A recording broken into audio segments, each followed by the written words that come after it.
In front of me is Oukitel WP35 and today I would like to show you how you can operate voice recorder.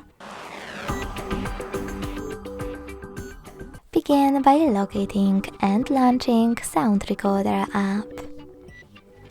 Then click on this gear at the top right corner and manage all of those options however you want to before recording.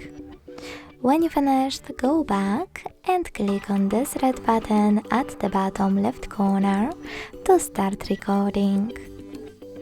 Then hit allow and wait. As you can see, recording is on. To pause it or unpause it, use the same button.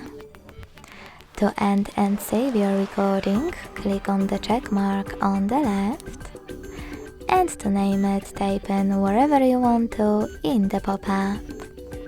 Then select Save. Following that, to access list of all your recordings, use this icon at the top right corner. Play one of it by clicking on it, or delete it by holding it and clicking bin icon at the top right corner. Then confirm your choice in the pop-up.